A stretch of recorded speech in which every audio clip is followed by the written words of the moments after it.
Yo, what's going on, YouTube, and welcome to Goal Line Hockey Live. Ladies and gentlemen, we are back, and it's been a couple of days, so of course, welcome back, everyone, as you guys start to come in here, as we are just a couple of minutes early. This is a very interesting goal line hockey live for a couple of reasons. And the first one being we have a lot of trades to discuss today. We're going to go over some mock trades that I've made throughout the week. I want your guys' opinions on that as well.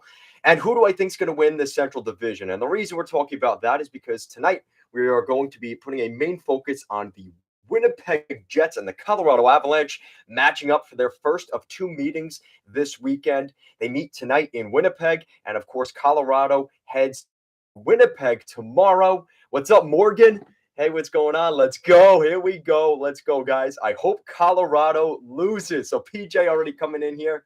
What's going on, guys? How is the stream quality? Is it good? Let me know. Is it a little choppy? Good audio? Let's get that all figured out of the way here pretty quickly if we can. So like I said, there's going to be a lot. Thank you, PJ. It's good. We have a lot to talk about in terms of the trades, not specifically in the Western Conference, but I think that's kind of the more threatening thing, right? Is the fact that there is so much of a lack of moves, to put it in the Western Conference. There are so many guys from the Western Conference going east. So when are we going to start seeing a Western Conference team make a move? And it's a good thing that Morgan's in tonight's video. He's going to enjoy this video because we're probably going to take a look at what the Vegas Golden Knights can do with all the recent cap space that they have recently garnered here over the last couple of days. Mark Stone is on LTIR. We probably won't see him till the rest of the regular season at $6 million of cap space freed up, as well as a Shea Weber trade. And we are going to go over that today as well. Guys, welcome to Goal Line Hockey. Make sure to like the video if you have not already. Make sure to help us out. And don't be afraid to throw in some super chats as well. I will answer your guys' questions as soon as I see them. And yes, thank you for the support as always, guys. So let's take a look at what some of you guys are saying. And Morgan coming in, he says, I'm going for Avs for this one, even though I hate them when they play the Knights. I really like Nate, Mac, and Kale McCarr. Yeah, very good point there, Morgan. No Roids, just Rage says, as a Blackhawks fan, I've checked Twitter roughly 400 times today, refreshing every 30 seconds. And you may be wondering, what is he talking about? The reasoning is the trade deadline. And I like to think maybe he's checking on goal_hockey on Twitter to see if I was doing a live stream tonight. That may not have been the reason why he was checking Twitter, but of course, there is a lot of trade chatter going on. The New York Rangers are supposedly very close on Patrick Kane, and as an Islanders fan, all I can do is shake my head at the thought of that, but we'll be going over that today as well. We're also going to start off tonight. The Islanders are playing the LA Kings tonight, and I'd like to watch the end of that game, of course, because it is my hometown team, and of course, we'll be checking some other games, and the end of the second period, it is a 3-1 lead for the Kings. So maybe we won't be watching the Islander game. Let's take a look at what's going on in Winnipeg. So they're in a TV timeout. Guys, thank you for joining the show. Make sure to get those likes up. You guys are the best. Thank you so much for joining us here on a Friday night. I appreciate you guys taking the time out of your day to check out Goal Line Hockey. So it looks like they're in an intermission in Winnipeg as they are talking to Bowen Byram. Look at the flow there. Maybe a little bit biased considering I have the same sort of flow, but shout out to Bowen Byram. Oh, so he's got a goal. So there we go. So what are you guys saying in the chat, guys? Leave your thoughts down below. PJ says, where do you think Kane will get traded to? Yes, we're going to discuss that. No Royd says, definitely the Rangers. So much stuff happening behind this. Took a quote-unquote maintenance day in San Jose. Oddly enough, his agent Pat Brisson is in that area, so meetings were underway. So very interesting there. Thanks for the follow-up there. No Roids, just Rage. We also heard from last night that the New York Rangers had scratched Jake Leschyshyn and Vitaly Kravtsov, and Kravtsov's name has been floating around the rumor mill for a while. Within the past month, he actually requested a trade out of New York, and it would be safe to assume that he is probably a part of the package going to the Windy City for Patrick Kane. Guys, welcome to the stream. Make sure to like the damn video. I appreciate the last couple of days. And like I said, guys, stay tuned because I have a couple of mock trades that I want to see your guys' opinions of as well. So we're going to start off here taking a look at what happened this week. A lot happened. The other night, we saw a couple of smaller trades, but one of the more interesting ones was the Arizona Coyotes acquiring Shea Weber and a 2023 third-round draft pick from the Vegas Golden Knights in exchange for Dyson Mayo. Dyson Mayo has been a player on the Coyotes, and he's been a good, decent depth player, but considering the Golden Knights got, they were able to get rid of the Shea Weber contract is really the focal point of this story here. The fact that they were able to trade out Shea Weber's deal frees them up of a little bit of money that's actually being paid out. Shea Weber has not played the entire season for the Vegas Golden Knights, so actually salary, it doesn't really matter that much here, but it is definitely something to consider. We're also taking a look at another trade here. The Chicago Blackhawks get Nikita Zaitsev, a 2023 second-round pick, a 2026 fourth-round pick. In exchange, the Ottawa Senators get future considerations, which is actually nothing. We are going to see the Chicago Blackhawks actually be taking on some salary here from this deal.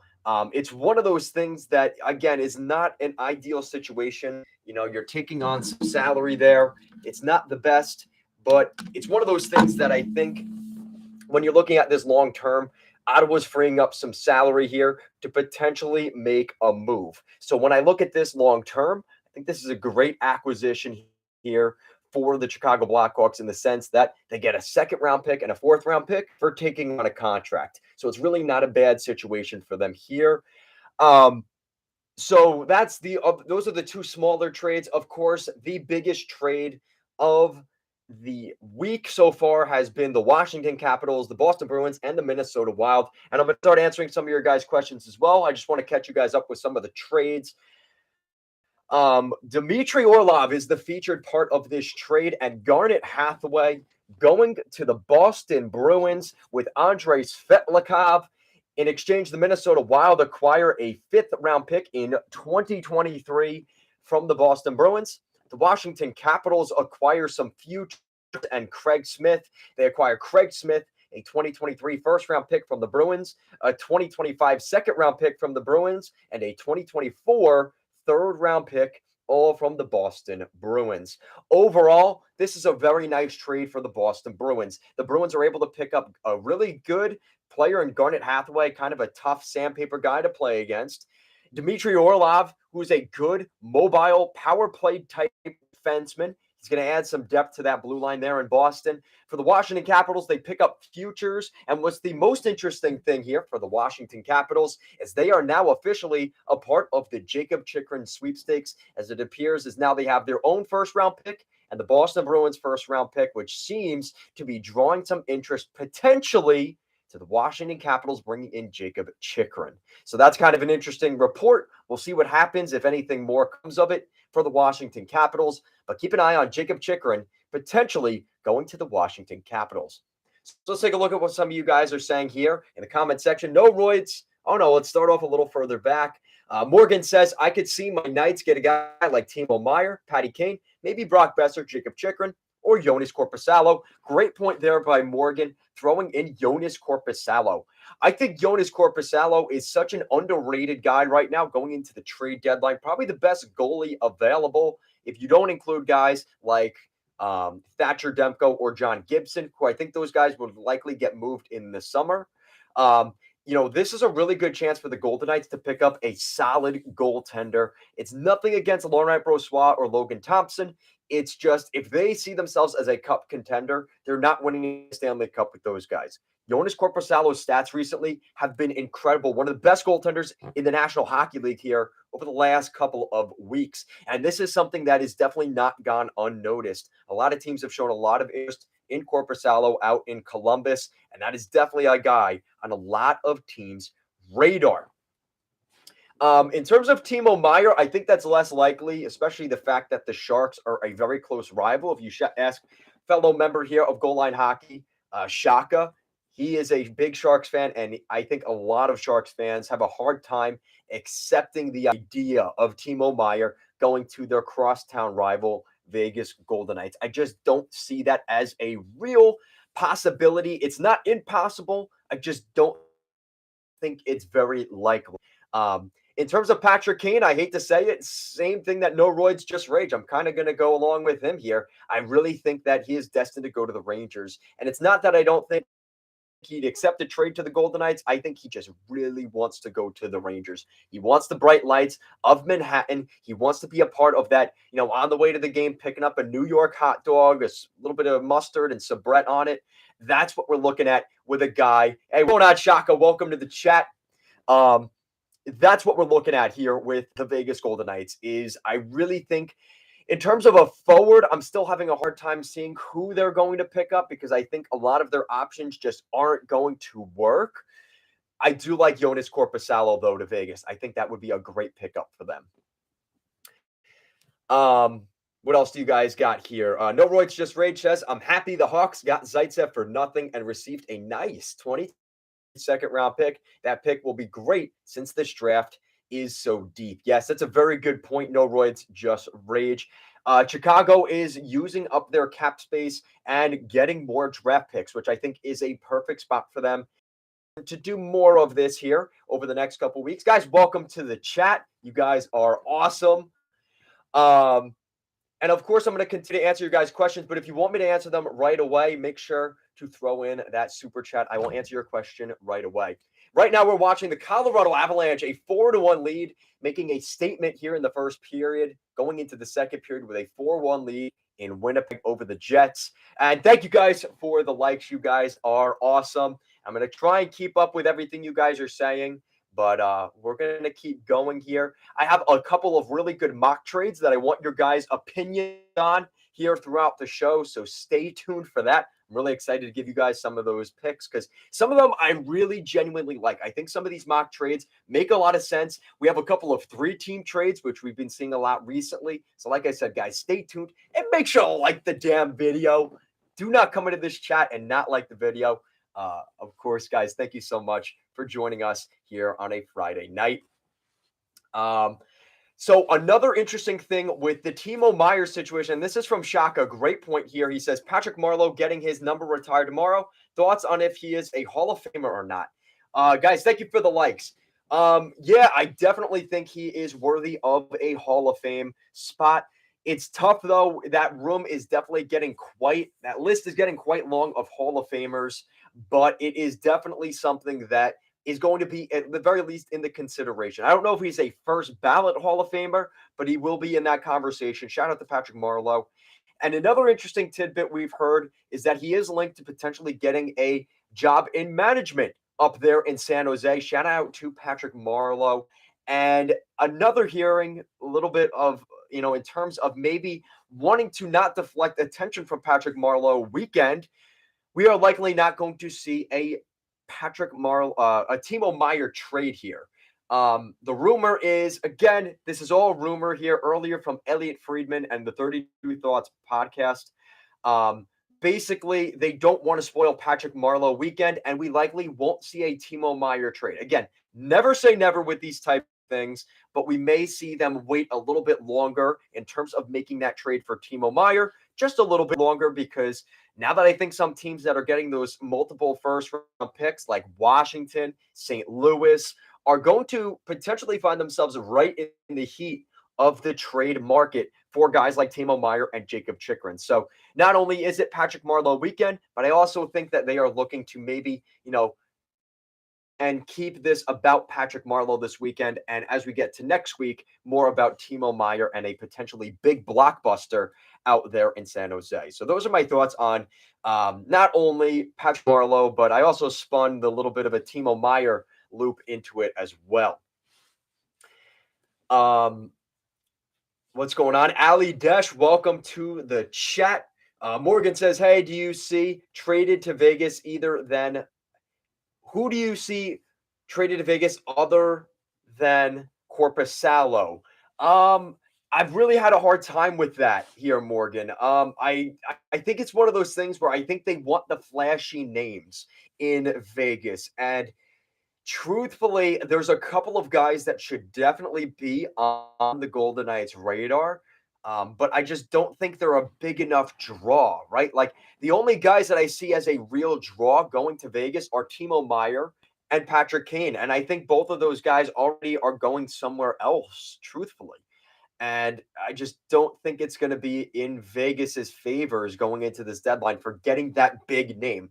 Now, if there is a guy that they want to go out and take a swing, I think Jacob Chikrin makes some sense, but does he really fit with the Golden Knights? That's the big question I'd have there. Um, Again, I think there's just going to be so many teams in on a guy like Jacob Chikrin. It's going to be tough for them to garner the assets needed to get that deal done. But nonetheless, I think there is definitely some reason to believe that will be on the table at some point here. What else are you guys saying? Dennis, welcome to the chat. Dennis, does this trade make Boston a sure bet for the Cup? Is Washington going to offer Tom Wilson? Will Penguins make a move to rescue their season? I love that. Dennis, thank you for your question. I'm going to try and answer as many of your guys' questions as I can. So what I'm looking at here, Dennis, is to answer your first part, Boston, it is not a sure bet for Boston in any sense. There is no sure bet in the NHL, especially in the Atlantic Division right now. You look at those first two rounds that any of those teams, Boston, Toronto, and Tampa, to get to the Eastern Conference Finals is going to be an onslaught. You have to get through Tampa, Toronto, Boston, and whoever ends up being the worst wild card. I mean, there is no easy cup road for anybody, and especially in conference in particular. So when I look at what is potentially a lock for Boston, absolutely not. Nothing is guaranteed. I like their odds with this move. It's a great addition to their team, but it is absolutely not a lock. It team a lot better, but no lock at all. Absolutely not. He also said, is Washington going to offer Tom Wilson? I do not think they will offer Tom Wilson. I think this is going to be a soft sell here for Washington. I think they're going to try and figure out the rest of their blue line. Guys like Trevor Van Riemsdyk, guys like Alexander Alexiev, a couple of those other depth defensemen in Washington. If the Capitals make another move, I think it's going to be for a defenseman with term, specifically Jacob Chikrin. And guys, welcome to the Goal Line Hockey live stream. Thank you for joining us here tonight. I appreciate you guys stepping into the chat. Leave your guys' questions down below. I'm trying to answer, but it's starting to get pretty full here. So if you guys give a super chat, I will answer that as I get it. But I'm trying to answer as many of your guys' other questions as well. So thank you for joining the stream. We're answering Dennis's question. He just asked about the Bruins. We're asking about Wilson. And I think that what we're looking at is a depth a defenseman into Washington to sort of replace Orlov. I think there was too much term with Orlov, and that's why they couldn't get him locked up there long term. But in terms of what I think this means for the Washington Capitals, for Wilson, they're not going to be selling off a ton more assets. I think it's going to be a soft sell. They got enough assets to maybe bring in a Jacob Chikrin. They got those 2 first-round picks now in this year's draft, which is what the asking is part of for Jacob Chikrin. I could also see them going to a team like Montreal and taking a look at a guy like Joel Edmondson. I think he's a great fit long-term. He's got 2 years left on his deal, so the rest of this year and next year. And I think the Capitals, if they miss out on a guy like Chikrin, keep an eye on Joel Edmondson, potentially here ahead of the deadline, going to the Washington Capitals. I wanted to answer Dennis's other question. He also said, what do you think of the Penguins? So the Penguins are a precarious spot. And I understand Mike Sullivan wants them to add more ahead of the deadline. And it seems like Ron Hextall, even though he was getting fire Hextall chants in PPG paints last night, I do think they are going to be a team that either goes fully into it, trading multiple draft picks and going all in, trading Samuel Poulin, trading Philip Hallander, trading their first, second, third round picks here over the next 2 years, or doing nothing. I think the problem with Pittsburgh is they need help in so many different areas. They need a good third line center. They could probably use another top 6 winger. They could also probably use a good defenseman, a depth defenseman, as well as a goaltender, a sturdy, stable, healthy goaltender. So when you add all of that up, considering the fact they don't have a ton of depth in terms of prospects and draft picks and things like that, it is going to be extraordinarily difficult for Hextall to completely turn this thing around. And unless you're going all in for it this year, I do not think it's worth it for the Capitals or for the Penguins to trade off all of those assets. It just does not make sense for them. So thank you for the question there. But there's a lot going on in Pittsburgh, and it's going to be a very interesting storyline to watch. They may be completely dead silent or completely go all out. It's going to be a very interesting deadline for the Penguins. And I think it could be one of those situations like the Capitals, where it's only a matter of time where maybe they sell off some of their UFAs. And I actually have the Penguins in a mock trade here, so stay tuned. What else are you guys saying in here? Welcome to the chat, Antonio Wilson. Welcome to the chat. He says there is an avalanche on the way. Take cover. Oh, yeah. Shout out to Antonio. That is definitely the case right now. Probably a first-round pick and Brisson. I really think the Blues are going to get Timo Meier. Yeah, that is a very good point. And we're going to go over that in the mock trades. Shaka, let's see these mock trades. Kevin, yes, I'm getting there, Shaka. Dennis says, will Edmonton get a defenseman? Keep an eye out for that, Dennis, because I do have a couple of mock trades for guys going to the Oilers. No Rage says Bedard, Blackhawks. We'll see that. For some reason, the stream isn't working on my phone. Can't watch the video, and it also won't let me send super chats watching on my iPad. Very possible he can end up in Anaheim. Guys, let me know real quick. Is the chat okay? Had to reset my phone. Seems to be working now. Why would Pens not be going for it? Just sign Letang and Malkin. Yeah, I understand, but the problem is the Penguins don't have the draft pick capital or the prospect capital in terms of depth to trade to get the good players that they need at this deadline, right? Like, ideally, if you're Pittsburgh, you have a guy you can sell off at the deadline and get kind of do what Washington's doing, right? Get those 2 first-round picks and put yourself in the Jacob Chychrun sweepstakes. But even if they get Jacob Chychrun, is that going to fix the Penguins' problems? Realistically, there is way too much they need to still do. They are not ready yet to be a cup contender. They're one piece away. And I hate to say it, and I'm going to use the Islanders as an example here. The Islanders, yeah, they brought in Bo Horvat, but realistically, were they one piece away from being a cup contender? We're starting to see that really isn't the case. The Islanders are still multiple pieces away, and now they're getting more injured. And I think that Hextall is seeing that from the distance as kind of the nightmare scenario. He doesn't want that for his Penguins this season, and it probably puts the final nail in his coffin as a GM if he makes a bad trade here. So it's one of those things where I understand what you're saying, but I think realistically, mathematically here, Pittsburgh losing those 2 games to the Islanders earlier last week does not deserve the Penguins to get an addition to out the other night, spanked against the Oilers. They are not a team capable of being buyers at this deadline. So I appreciate your guys' questions there. So let's get into some of those mock trades, shall we? You guys want to see some of those mock trades, right? Thank you. Chat's good. Thank you. So let me get a quick sip real quick before we get into our mock trades, because I have some really good ones I think you guys are going to like. Matt Stein, sup? What's going on, man? Welcome to the chat. Daniel, your boy, welcome to the chat. He says the first round is going to be insane. Yes, that is very true. It's going to be very, very interesting, especially in the Eastern Conference. So here is our first mock trade of the day.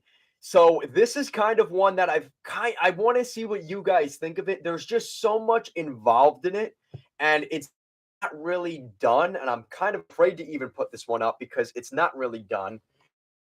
But it's a 3-team trade between the Minnesota Wild, the Penguins, and the Vancouver Canucks. And let me know if you guys like the base of the deal. And I don't have draft picks and prospects and stuff in it, but I want your guys' thoughts. So you guys have to remember the context. Patrick Allvin, Jim Rutherford, current GMs of the Vancouver Canucks, management really were a big part of the Penguins and some of the guys that are in their prospect pool. Some of them have ended up in Minnesota. This is going to be a really interesting trade. So let me know what you guys think. So the headline of this mock trade, Brock Besser goes to the Minnesota Wild in a 3-team blockbuster. I think that's a pretty enticing title, right? So the Minnesota Wild acquire Brock Besser. In exchange, the Vancouver Canucks acquire Kalen Addison, Samuel Poulin, Brian Dumoulin, a Minnesota Wild second-round pick, a Pittsburgh Penguins second-round pick. In exchange, the Pittsburgh Penguins acquire Matt Dumba at 50% retained salary and Sam Steele. Let me know your guys' thoughts on that down below. So basically, the layout of this trade, you're looking at Brock Besser ultimately going to Minnesota. That's been rumored for a long, long time now. But what we're looking at here as well is, Dumba to the Penguins. That's what I'm talking about. And the reason I say that is Pittsburgh has to make a line moves. Listen, we're all about the content here at Goal Line Hockey. This trade allows them to keep their first round pick, which is ideal. It allows them to pick up a goalie or another player in another deal. They also pick up Sam Steele, a pretty good player. He could jump onto the wing for the Geno Malkin, the Malkin Rust line. We could also potentially see him play on the third as a center. And you also pick up the defenseman in Matt Dumba.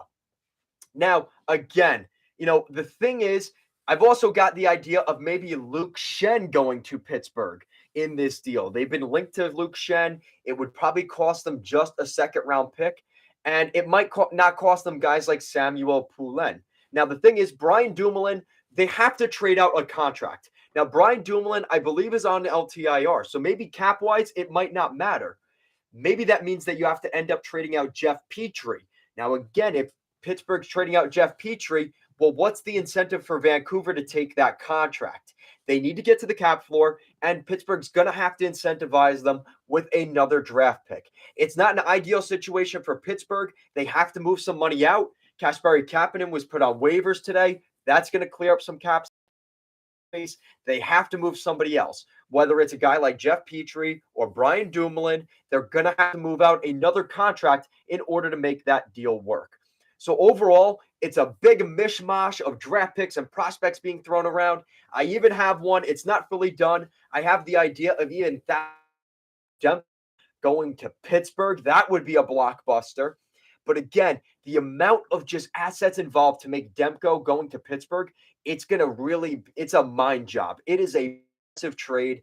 There's so much salary that would have to be moving around. It would be very, very difficult for that one that I have here, which is, I think, a little bit more sensical. But again, there's just a ton of assets, like a ton of players involved to make the deal work. But so we have another 3-team trade involving the Edmonton Oilers. The Edmonton Oilers acquiring Matthias Ekholm from the Nashville Predators. So the Edmonton Oilers get Matthias Ekholm, 50% of his salary retained by the Nashville Predators. In exchange, the Nashville Predators acquire a whopping amount of assets here. They pick up a first-round pick in 2023 from the Oilers, 2023 second-round pick from Edmonton and Tampa Bay. We'll get to that in a second. They also pick up prospect Jack Finley, defenseman Cal Foote, forwards Jesse Pujärvi, and Warren Foegele. A bunch of assets going to Nashville in order to clear the cap space for Ekholm to go to Edmonton, and Tampa Bay picking up some depth, potential black ace pieces. It's not going to hurt their cap. They're not trading out their first and second round picks in 2025. It's going to come at the price of Tanner Jeannot and Alex Carrier going to the Tampa Bay Lightning. Let me know your guys' thoughts on Alex Carrier and Tanner Jeannot going in a package to the Tampa Bay Lightning. Let me know your guys' thoughts on that down below. And shout out to the Colorado Avalanche. They are gunning the Winnipeg Jets, a 5-1 statement lead over the Winnipeg Jets in Winnipeg. I don't think the Jets fans are too happy about that right now. This has not been the game that they were hoping for. This could be a pretty tough last hour tonight because this game looks like it's already over. Winnipeg. Oh, things are getting feisty in this one in Winnipeg. The Jets showing a little bit of pushback. I love to see it. No Royds, just rage, says Tanner Jeannot is a perfect Tampa Bay player. Yeah, I've heard a lot of Tanner Jeannot. I think he's a great player for that bottom six. And I think Alex Carrier is a really good third pairing defenseman to jump in there. And again, he's not going to cost an arm and a leg. And he is a very good defenseman. I think he gained a lot of stock last year. And it's going to cost a second round pick from Tampa Bay. They're going to have to give it up, but I think it'll be worth it. And Shaka, did the stream stop? Let me know down below. Guys, how is the stream? Let me know real quick. Getting a lot of lag and microphone issues. Man. Guys, let me know real quick. How is the chat? Never mind, it's good now. Streaming is a bit choppy. No, now you're frozen. Hashtag free Kevin Forte. Shout out to Ali Desh. How is the stream, guys? Is it still choppy? Is it better? Got no audio. I hear you. No audio.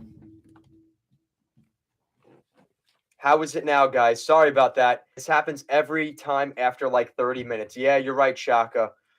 Audio is back. Guys, give me a 1 in the chat real quick. I'm bad luck tonight. Yeah, Shaka. Guys, the other night, we had a really, really good stream. We went for like almost 2.5 hours with not a ton of issues. And leave a 1 in the chat if it's good. I've had an entire day where everything has been a struggle. Oh, no, I don't want to hear that, Ali Dash. That's not good. It's good for me. I don't know why. Maybe because you're from San Jose, right? In Silicon Valley, they got best internet connection. We here on Long Island, New York, don't get good connection like that. The Wolfpack is following me. Oh, no. I don't want to hear that. Thank you guys for the support. You guys are awesome. Matt Stein says, do you think my Devils will play the Rangers in the first round? Yeah, it looks very likely right now. Unless I think the only team that could really catch the Rangers or Devils, Kevin, you are on to something. Yeah, maybe I am, right? Gonna close you load. Yes, sorry about that, Ali Dash. I'm not too happy about that. I think the Devils and Rangers in the first round is extraordinarily likely, unless the Islanders somehow clap back into this. Man, hi, Ange. How's the chat? Is it choppy? Let me know down below. Is it choppy or not? I can tell, honestly, we had like almost 15 viewers earlier. Now we only have 3. So thank you guys for sticking it out. But the chat is choppy, not as good. Yeah, on and off. Yeah. Oh, very frustrating. Very frustrating. I was way overconfident. Nice smooth. Starts chopping as I typed this. Very frustrating, guys.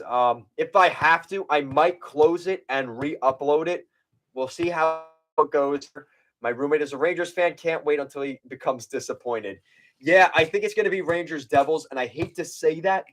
I think the Rangers would really destroy the Devils in a first-round series, especially if they add Kaner. I think this is going to be – yeah, shout out to Ali Desh. You need a new roommate, man. Yeah, Matt, you need a new roommate. Rangers fans better buy those Kane jerseys. Listen, nothing is set in stone until the trade is done. Oh, man. Shout out to the Jets Avalanche game. Things are very interesting. Things are getting a little bit choppy. I think that the Jets are a little cranky right now with the Avalanche kind of pushing them around and beating them up here. But I do think that is going to be the first-round matchup. I really think that with where the Devils and Rangers are at, it could very much – I'm more likely going to see Carolina fall second or third in the division before you see a team like the Islanders or the Penguins jump that top 3 and out of a wild card spot. It's very unlikely at this point, but that's what you're looking at. But good news, my third roommate is a Devils fan, so we outnumber him 2-1. Well, maybe the Rangers fan needs some new roommates if he's outnumbered by Devils fans. But that could be a very interesting group there here in the next couple of months. Happy the Habs are going to get those 2 points. Let's go. So I guess the Habs are playing well. They beat the Devils the other night, so they've been playing quite well recently. Shout out to them.